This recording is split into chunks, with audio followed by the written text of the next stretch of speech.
Alhamdulillah, Masya Allah, Tabarakallah.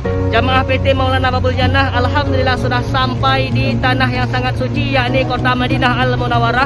Insya Allah kita akan melihat suasana jamaah yang sudah berada di dalam bis. Ini sahabat jamaah PT Maulana yang bis 1. Kita akan lihat.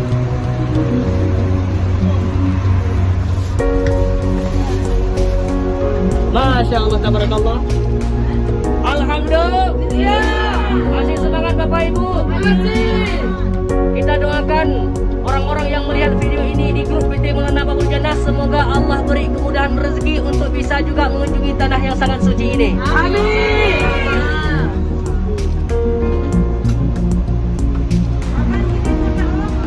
Siap.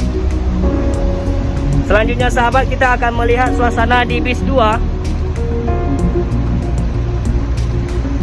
Ini bis 2 sahabat. Kita akan masuk. Jamaah lagi naik. Assalamualaikum.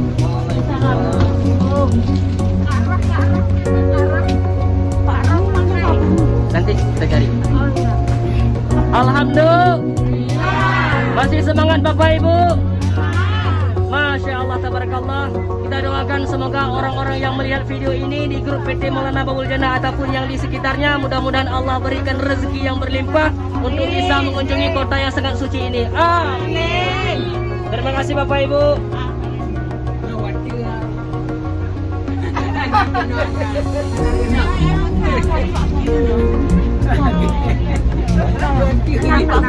Abangnya oke, siap, Masya Allah. Baik sahabat, seperti inilah kegembiraan jamaah PT Maulana Babul Jannah yang baru saja tiba di tanah yang sangat suci Madinah Al-Munawwarah. Bandaranya sangat super biasa, Masya Allah, Tabarakallah. Ini ada Ustaz Amar, luar biasa, Masya Allah. Alhamdulillah. Alhamdulillah.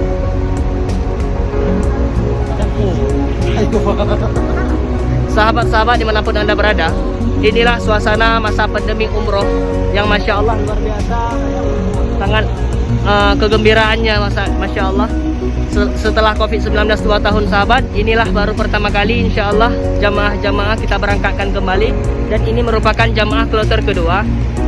Ini bertepatan pada tanggal 16 Februari 2022 sahabat. Kalau di sini, kalau di Indonesia sudah pukul 12:30 sahabat. Sudah pukul 12:30 malam. Tapi kalau di sini masih pukul 8:30 malam, Masya Allah, Tabarakallah. Selisihnya lebih kurang 4 jam sahabat. Dan itu ada juga jamaah-jamaah dari Pakistan, India, dan juga ada yang dari Turki. Insya Allah kota Madinah sudah mulai ramai. Sudah mulai ramai kunjungan-kunjungan dari luar dunia sahabat untuk berumroh. Maka kepada sahabat-sahabat yang insya Allah mau berumrah sudah boleh mendaftarkan diri di travel-travel yang sudah resmi di seluruh kabupaten yang ada di dunia ini, Masya Allah. Halo, Assalamualaikum. Waalaikumsalam. Bagaimana Bapak? Bagaimana Bapak umrah bersama Maulana? Santai? Alhamdulillah santai. Semangat, semangat. Semangat, tetap bahagia. Masya Allah, Tabarakallah, luar biasa, Masya Allah. Baik sahabat sekian, ini adalah video pertama kali saya di tanah yang sangat suci ini. Insya Allah video ini akan saya cantumkan di YouTuber saya, yaitu Paman Ibrahim. Sekian dan terima kasih. Wabillahi taufiq wal hidayah. Assalamualaikum warahmatullahi wabarakatuh.